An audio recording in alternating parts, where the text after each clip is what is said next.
Hello, dear friends. I hope you're all keeping well. My guest today is a multifaceted musician, innovator, and an internationally renowned Latin guitarist. He has won several awards, including the prestigious Grammy, as a music composer. Dr. Prakash Sontake is one of the leading names in the field of Hindustani classical and fusion music. It gives me great pleasure to welcome Dr. Prakash Sontake as my guest on Chat with Chitra.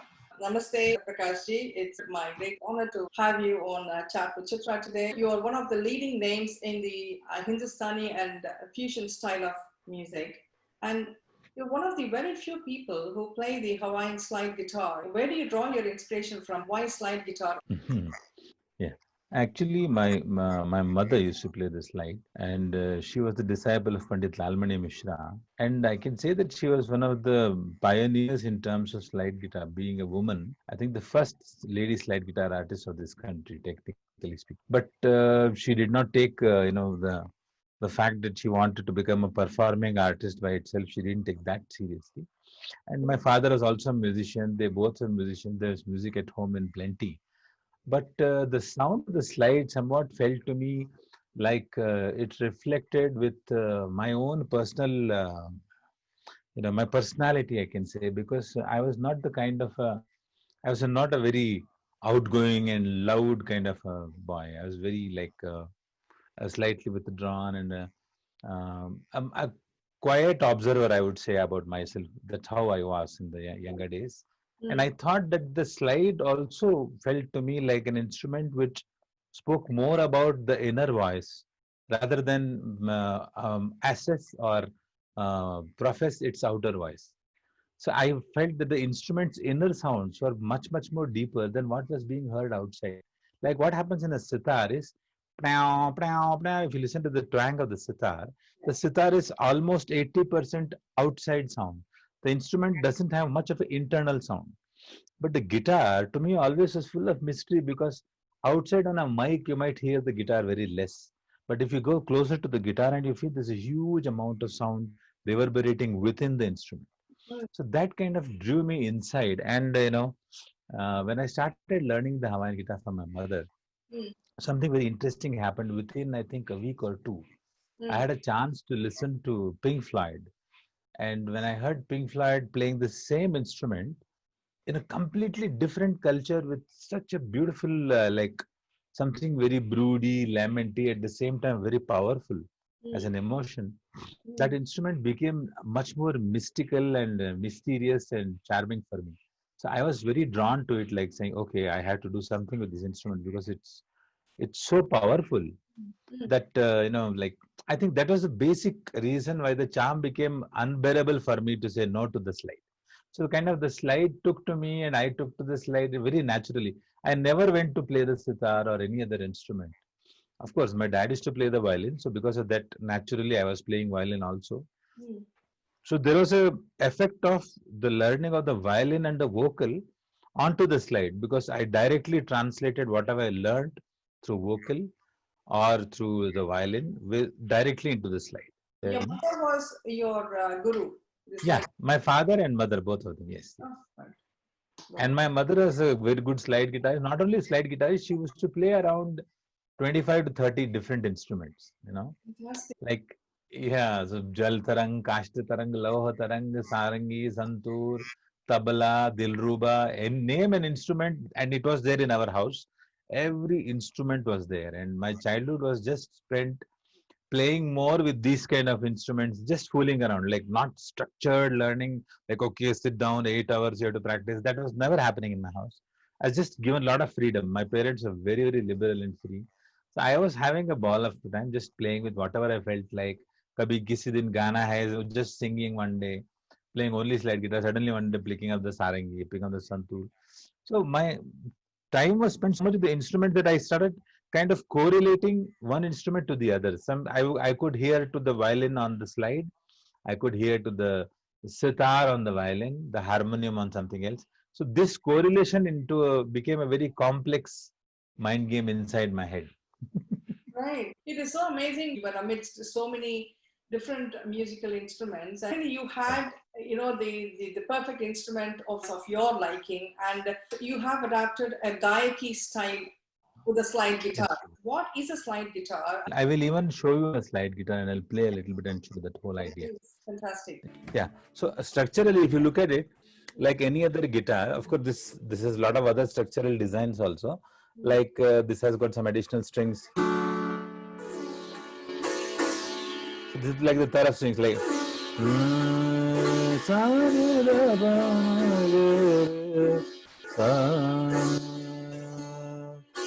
So now these strings are tuned to the raga I want to play.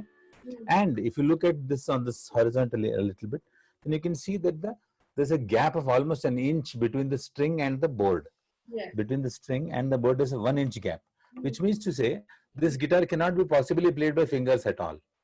It's such a big, yes. So like more or less like how you have the Gotu Vadyam in Carnatic music. The same exact philosophy, same principle. So how I am using the Gaiki element is the interesting part where like so this slide bar, this magic is in this. This slide bar slides over.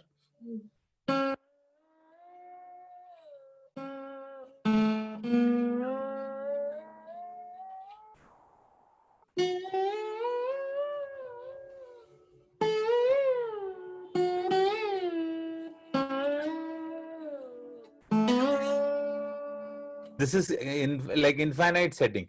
I can start from here.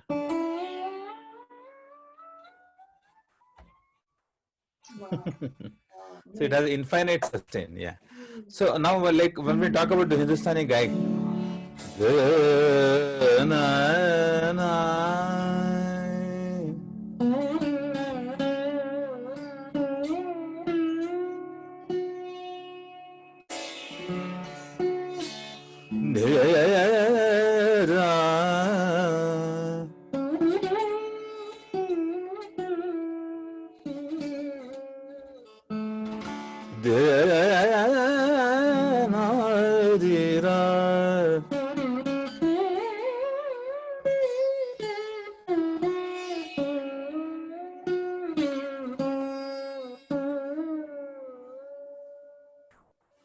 so this instrument becomes like an exact parallel of a human voice.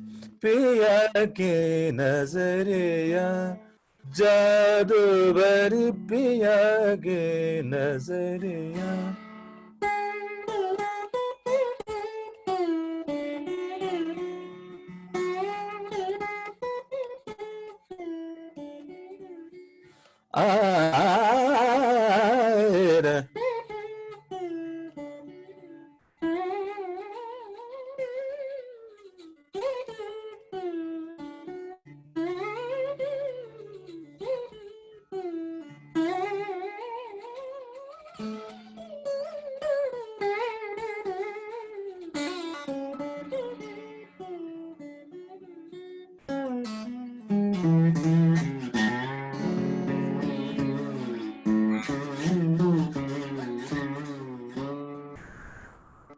Amazing. You've also innovated another instrument, the Swar Veena. Conceptually, it is the same philosophy which I just now showed you, exact same philosophy, but it's a small, much more smaller and rectangular body. Because what happens is, when we travel, when I started traveling, I realized that a huge problem was happening in carrying of the instrument. And you know, this particular slide guitar which I played, it has been broken at least 32 or 34 times. You know, it is just gone away. Once it landed in 4 pieces, once it landed in 18 pieces, once it landed in 3 pieces. So I was like, you know, so I was thinking of something to do which will make it more compact and easier for me to carry. Sure. So that I worked very seriously on that particular design. Sensitivity factor for the world, how the world will become more sensitive towards arts is a different question, because different places, different people in different times behave differently. Very true. So, you know, you might have been given all the sensitivity of the world, but today you might be having a bad day, you are tired, like you wanted to go off, but you have to do this work and you say, just dump this, just. So this happens, you can't, unless and until I make a foolproof arrangement for myself, I cannot believe on luck to, oh my God, let my instrument be safe. So that's how the whole idea was, to make this particular instrument in such a way that it's easier to carry. And whichever world you go to today, you will be playing 99% through a microphone itself. So Yeah. I made the electronics also much more advanced and sophisticated. I have to live with all this. So what is the best that I can do? Fantastic. So you overcome all the acoustic hurdles and made it much more self-sufficient from your own end, so that you don't need to depend much when you go out, especially on your tours. It helped me a lot also. Yes. Yeah. Right. It helped me a lot because after that onward, I didn't find this issue happening too much, because I noticed that when a design is unusual, it's the space it takes and the way it has to be kept. But look at Europe. See, I always admire and I wonder about Europe when I see those huge double bases coming in, Yeah. the Yeah. flights. And Mm. I find it so respectable, like, Arey Bapre, how they, but then the double base is so strong also, it's so big and strong that it Yeah. doesn't get damaged easily. That's another flip side of it. But at least some sensitivity is there, because largely in our Indian society, especially traveling in local, Mm. the information about instruments and all is very, very minimal. They have absolutely no idea that an instrument, how it has to be handled, and they have no idea about that. So Right. that way I get a feeling that it's better to we being safe. Yeah, makes sense. Yes. Now you have a very flexible style of music. You play different musical genres. How is this possible?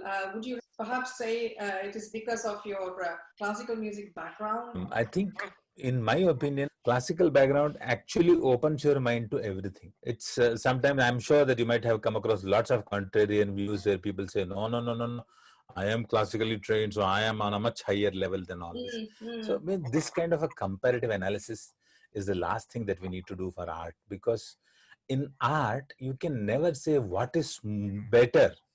Everything is good. What is better? This, I am better than this, is doesn't make sense. Everything is good. It's the same thing as a concept of a humanitarian. In my yes. opinion, every human being is the same. Every human being has to be loved and respected. You cannot say that this human is better than that human. How can you make such a comparison? Makes So perfect yeah, sense. Yes. so I when I started touring outside, like as a youngster, when I was learning classical, I was also of the viewpoint that, oh, my classical music is the most supreme form of music. Yes, it's a great form of music. But then when I went into the Western world and I suddenly was thrown into a progressive jazz format, and I suddenly saw these guys changing the sound, soloing so beautifully, and I was just suddenly awestruck. Like, Mm. he's changing the sound, but he's going on. And I am, the moment my size changed, I am blocked. My mind is blocked. Like, Yeah. lifelong I'll be sa. If my sa ta da do sa sa re ga pa da. Oh my God, what is he doing? Sound like Bhupali.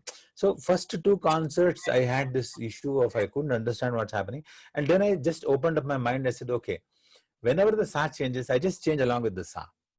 That's it. And my mind suddenly had a huge open doorway for me, saying, okay, yes, everything is possible. And just because I'm classically trained, it is giving me an edge over somebody who's not trained in classical to shift with these changes. And that helped, classical helped me in that. And I feel that Indian classical music is such a vast ocean of music. You can, if you learn this music thoroughly, you will be able to work with any form of music in the world. Mm. And same with amazing Western classical musicians that I came across. I came across some musicians like, Mike Hurting. It's like who have transcribed all the 72 Melakartas in perfect jazz syncopated chords. And I'm like, oh my goodness. And the amount of research that he has done on the keyboard, it is much more that any Carnatic or Hindustani musician would even understand this style. So I find it amazing that they are coming and listening to us, opening up their doorways. They are wanting to work with us. So we should also have that flexibility. Say, okay, yes, if you do this, I can also do this. Come on, let me also do this. That's what I believe. So you need to have an open mind and try to explore different forms of music. I think that's Yeah, I think every child, believe me, when a child starts learning music, that child has absolutely no fears and no notions. As soon as he grows, we introduce these notions into the child, saying that form of music is not good. No, no, no, no, no, that is bad. Oh my God, this is bad. No, no, this is the only true form of music. We do this to the child and we try to bring that pressure onto him, which makes him more and more unfriendlier. Rather than opening up to everything, he's like now close. He says, oh, that's not my form of music. Oh no, I don't like this. I don't like. The number of do not likes increase.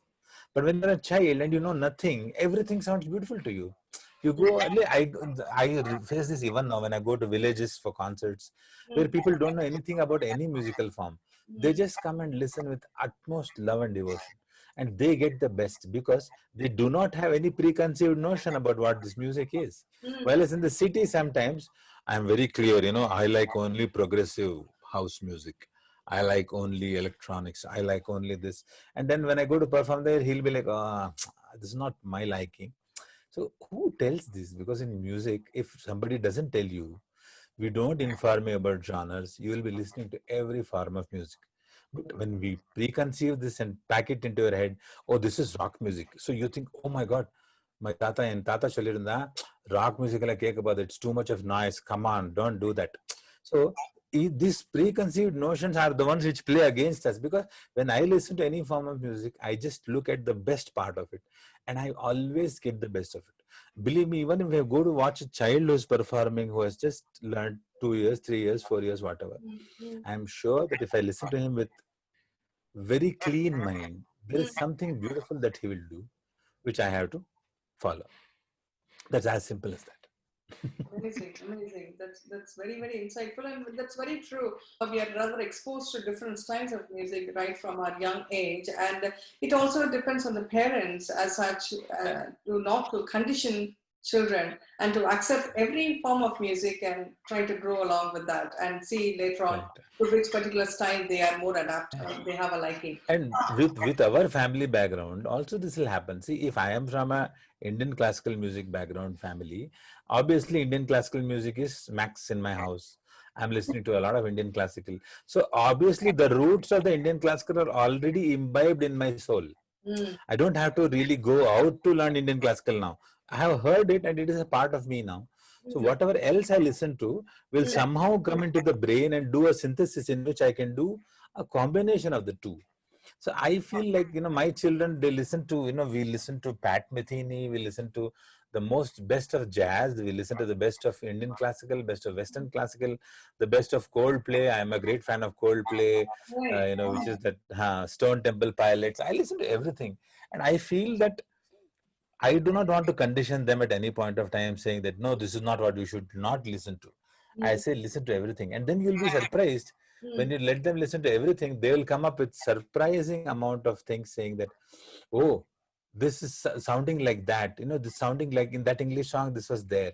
So they also start finding common ground. And that's the most beautiful part. Suddenly discovering that Michael Jackson is singing something like Raga Bhimpalasi. It's a huge discovery. The mind is suddenly, oh yes. It enhances their creativity, I'm sure. Absolutely. Yeah. How has music shaped who you are today? I believe that I'm a true humanitarian. And I believe that the first thing which I have always learned over the years is not to have preconceived notions about anything. I will, look at somebody, talk to somebody, not basically believing that either this person is the CEO of a certain company or this person is a milkman. As a human, everybody is equal. You talk about circumstances, situation, that's a different issue. As a human being, when I look at everybody, to me, every human being is the most beautiful creation of God. Just imagine, what are we humans? If you look, it's a very philosophical question, that what is it that is all inside us, which makes us who we are? Everybody is so uniquely different from the other. Thousands and thousands and millions and crores of people, everybody being so uniquely different from each other. This must be the greatest game of creativity, that the human being was created. A human means the human has done everything possible.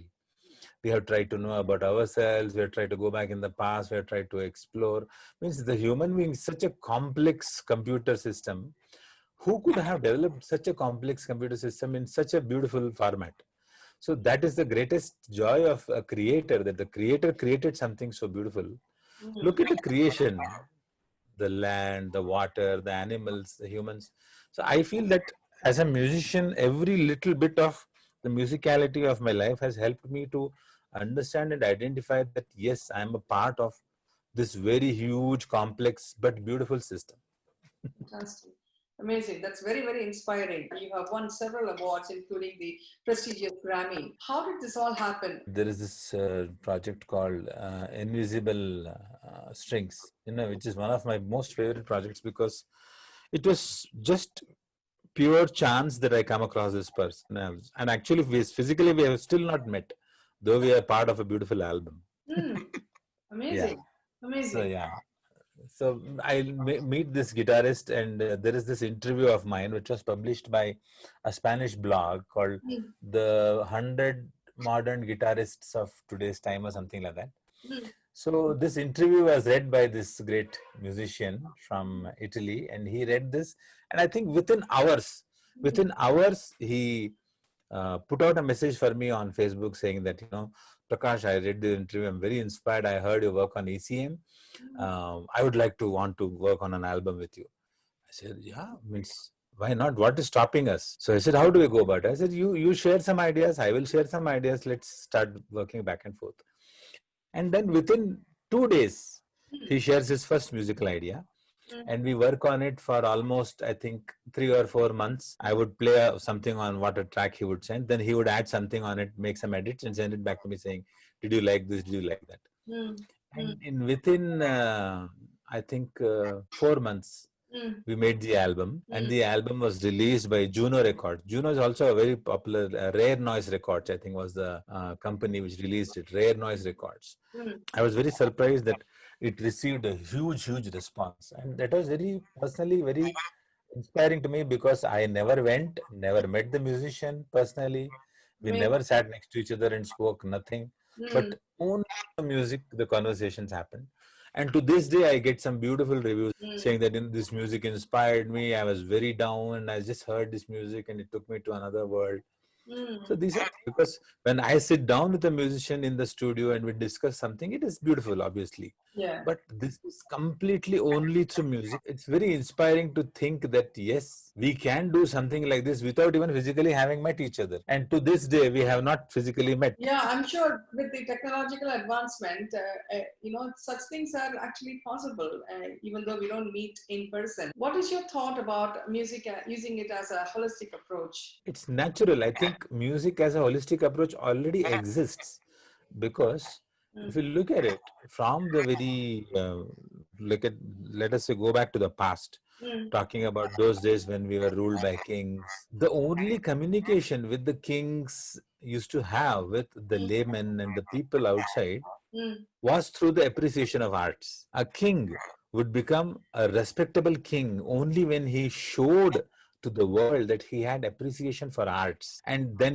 calling the people to come and watch a musician perform or a poet do his poetry, because one of the aspects of life is arts. Means arts is not an option, in my opinion. It's not an option which can be say you can take it, yes, I have done arts also. No, you are born, that is enough sufficient for you to do arts, because arts will make you at least appreciate and understand what you have and help you to even imagine what you do not have, and also help you to create, to make that happen true, which you do not have and you imagine. So it's the greatest 3 elements which inspire creativity of life. Because when you look at a Lamborghini or the biggest of the racing car, the most beautiful cars in the world, somebody imagines that the design will be like this. Then a team of people work on the engineering. Then they make the engineering happen for the design. So everybody works in tandem with it. The engineering team says, see this, I can't keep this here, so you have to do. Which means all these processes are directly integrated into arts automatically. Because when I work in arts and I am working on a team with a team, I'm obviously interacting as a team. I have my ideas, I make something, then I ask you, okay, is this fine? Will this work? Will that work? And you say something that says, okay, let me work it around.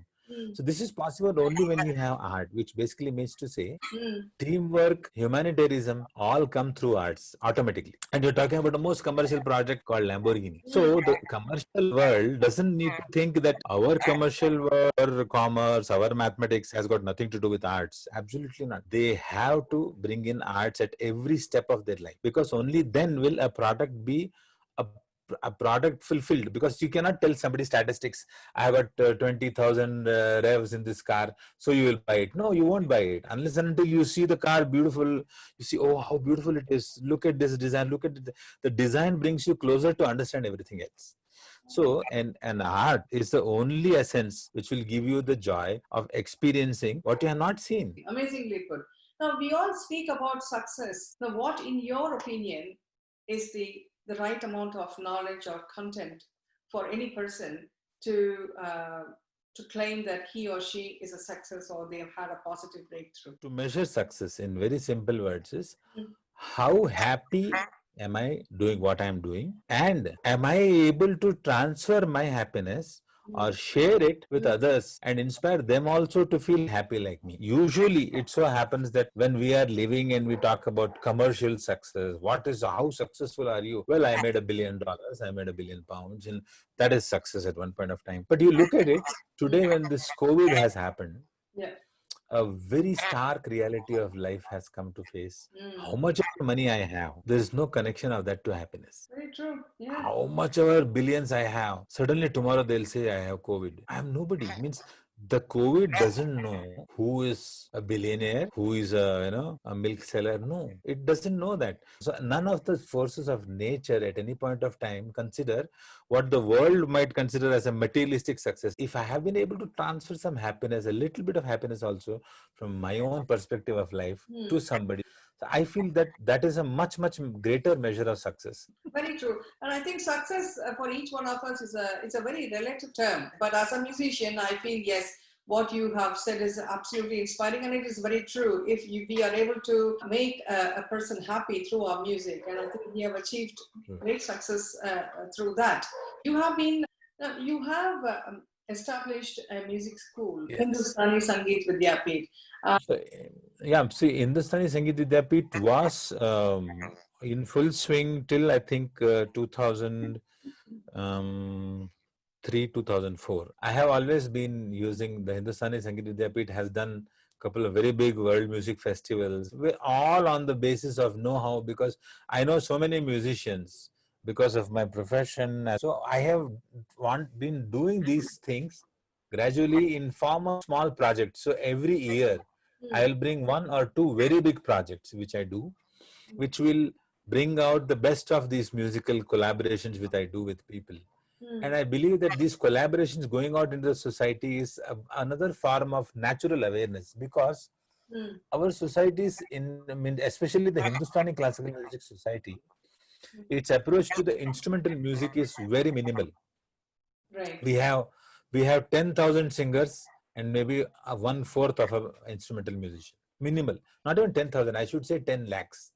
10 lakhs to one instrument, because everybody wants to sing. We came from that sampradaya, our traditions have all come from temple. We came from temples singing praises of Lord. The Aarti, everything is about getting the attention to that particular center, and one center attention is there. So when you find in a concert, when you go, you might notice that you'll see only the singer. You'll never even look a little left, a little right. Yes. The singer keeps your attention maximum. So we come from that tradition. So that, keeping that in mind, we all became too much devoted to the vocal music, because vocal music is the fastest and easiest form of communication. I could play an instrument for 10 minutes, but I suddenly say, imagine us all you people, and you'll suddenly immediately know, oh, this is the song. But if I have been playing background around that song for 10 minutes, something is going on, but I'm not sure what's going on. So that is also because of the lack of musical education in terms of instrumental music. I'm not talking about lack of musical education in vocal music, because if I'm in Karnataka, you'll be surprised if you go towards Hubli and Dharwad, you'll find in every lane there is amazing amount of singers. In one town of 1 lakh people, you might have 10,000 artists. I'm not joking. There's so many artists singing, because as I told, we have the Mat Sampradaya, we have the Temple Sampradaya, we have different forms of religious worship, and all these forms of religious worship have got only one communication, the bhajan. Yes. We have the bhajan, we have the Devarnama, we have the Abhang, different names, Kirtan. Wherever you go, all the connection is to the Lord. All connections to the Lord is through communication. When I will say Vittala, Vittala, Vittala, Vittala, Vittala, Vittala, it immediately connects me to a like ambient, drone-ish, meditative posture. I understand Vittala, Vittala, it's about the chant. So all these forms of language have formed a greater form of communication with people. Slowly to understand what is not spoken is a cultural, it's a cultural exposure time. Slowly, so you look at it, in the Western world, much earlier, there's a great importance to the piano, there's a great importance given to the other instruments. So the possibility of a group of people producing music together was instantly happening. I know that I am playing a piano. I do not have to sing. Somebody is playing the double bass. He doesn't have to sing the viola. All of us together get together and produce some form of music, which is kind of a hint at something like an industrial revolution, if you look at it, because everybody had an equal role. My saptak, my pitch is very low. I can't. I won't be heard 3 feet away.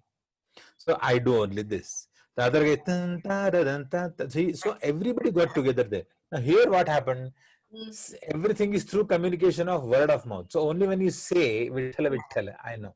So we will either form a group of people singing the same tune. There also we will not have somebody singing low, somebody singing high. Everybody will think that I sing higher than the other guy, I'll be heard clearer. So from childhood we teach the child, Palcha pad, Jora pad. When the child is so he exerts himself to sing louder.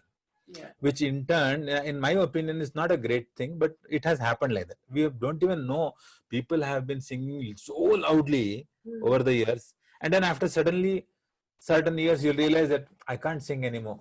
That thing is not happening because you have been used to exerting your voice like that. But how to explain this? Because we do not have the concept of a voice culturing through classical.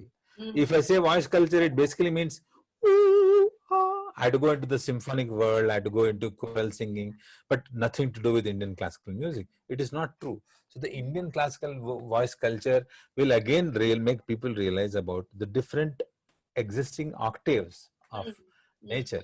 There's a bass, there is a mid, there is a high. Then you slowly start placing yourself into what kind of a singer you are.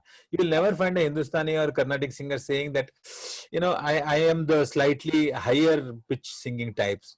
Or somebody will say, no, I am the lower pitch singing. They do not talk about it at all. Yes. They will either be categorized as Romba clean voice. His voice is very clear. Somebody, it's not that clear, but he sings very low. So we have to understand and pick and choose and say, okay, this can be sounding beautiful too. But we are giving the feeling to everybody that unless and until you are loud and clear, you will not be heard and understood. That has to go. And that will come only through a little bit of instrumental awareness, I feel. When you realize that, oh, there is softer tenor, I can go soft. When I am near a mic, I can sing softer. I can step back a little, sing. So these adaptations will give rise to the understanding of instrumental music. I feel it's a long journey, but still. That we had in, there is a popular phrase in, if you look at the history of India, when we talk about Gautam Buddha's funeral procession, they say that there were 1,000 instruments which participated in the procession, the funeral of Buddha, which means to say we had 1,000 instruments then. Yeah, I think there is a clearly gap, maybe there is a gap, whether it's a big or small, but I think it is the responsibility of instrumentalists to create more of awareness and encourage youngsters especially to come into this foray of instrumental music. Right. Do you teach slide guitar to young people? I do have very few students. There are students who joined as early as 97, 98, who still continue to learn. The receptivity of the reception, how that person is receiving it is very, very important. Yeah. Very true. Yeah. That's why in our culture, if you remember, all these things were told right from the beginning. All the exposures were given at different stages of life. Now when you look back at all of those things made sense, because at this a time of just giving inputs. So how much you are responding to that input on what dramatic things you're showing is not issue, but go on giving the inputs, because suddenly one day you are mature enough to understand what those inputs were. Very true. Very valuable insight, Prakashji. I mean, I do completely agree with you. We now move on to the next segment of this chat show, which is the lighter side of you.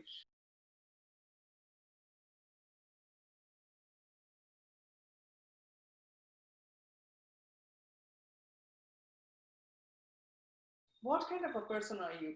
Are you very serious or fun and loving? No, means I'm very, very, very, very fun loving. Means I cannot stand seriousness. I believe that we have to all be having a good laugh in life, because that's the most important thing. And I laugh at myself most, I do not laugh at others. I laugh at myself and my own stupidities. How many languages can you speak? Oh, that's interesting. Yeah, means naturally I was born into Hindi, and because I was born in Benares, I had Hindi all across me. Then to some extent I picked up a little bit of Marathi when I started. I mean, my father is a Maharashtrian and my mother is an Iyengar, So there was already this huge, osmosis. Okay. So from my mother's side, the Tamil was there. And not the Tamil which is spoken in Chennai side. This is a very typical Tamil of the Mysore and the Karnataka Tamil. And I picked up some Bengali, I picked up some little bit of Konkani. My wife is Konkani. And so, yeah, I mean, it's Hindi, English. Then when I go towards Europe, I picked up a little bit of Norwegian, Potengod and stuff like that. How to just speak a little Norwegian to just make the person in front of me comfortable, to start off a good conversation. Then with the French, a little bit of French, but I wouldn't say that I can strike a conversation in French, but I can understand what two people are speaking. So these are things which I picked up over the years by traveling, and most naturally at home I am speaking. Interestingly, with my wife I speak English, with my son I speak Kannada, with my daughter I speak English, then with my mother I used to speak Tamil at home, dad Hindi most of the time. You're such a multifaceted personality. I mean, knowing different languages, it's actually a very good trait. And even I have a great flair for languages. So wherever I go, the first thing I do is pick up the local colloquial dialect. It could be, I mean, at least even a few things like greeting people. One hobby you have always wanted to develop? Drawing and painting. I was very, very good at drawing, and I had this craze of just drawing faces. But I wanted to develop it very seriously. Very good, very good. Which one of the accomplishments of yours that you are most proud of? Accomplishments are something that I feel like these are kind of milestones, if you think of it in one way. And in another way, it's basically ultimately the journey which matters. The journey is going on and on.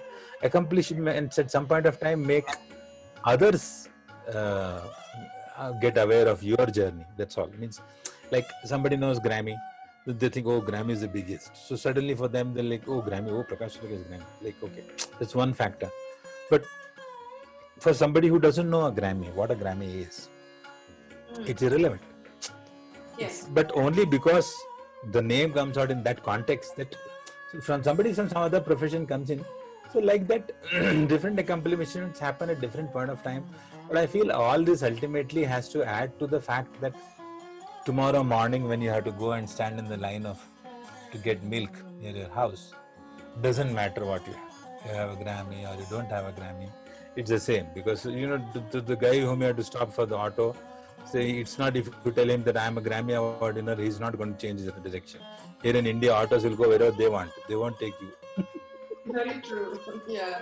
I mean, that's so very So accomplishments are something which will just make you feel inspired to do yourself more seriously. Maybe go out more into the society. And I would want to reach a position where I would want to teach my slide guitar to every single citizen of this country. Because it is such a beautiful instrument which has given me that kind of happiness and joy in life. I feel that you have all the right to give it to everybody. That joy should be faced by everybody. So I have a pet project which I have been trying to develop over the years called Dil Se Bachao, which is a concept which has absolutely no goal. There is no goal orientation but the fact that you have to pick up some instrument and to be able to play it to some extent. That is pretty much, I feel, that this, approaching further and greater joy. How to get that into everybody's life. You might be anybody. And I feel that is a very, very big thing. In today's stressful world, if you can make somebody forget their stress for 1 minute also, you have achieved something in life. Absolutely, absolutely. I mean, all our accomplishments throughout our life only teaches us these great lessons as to how to make people more happy in whichever profession we are in. And they inspire us to, do much more. What you have said so beautifully, create an awareness about slide guitar to everybody, every citizen. Everybody. It's something very, very amazing. What is the best piece of advice you have received so far? Don't talk too much. But I don't seem to take that advice very seriously. I thoroughly enjoyed, and I feel it's my great honor to speak to you and listen to your experiences. Yes, absolutely. So I think with this we are towards the end of the chat show, Prakashji. Thank you so much, Prakashji.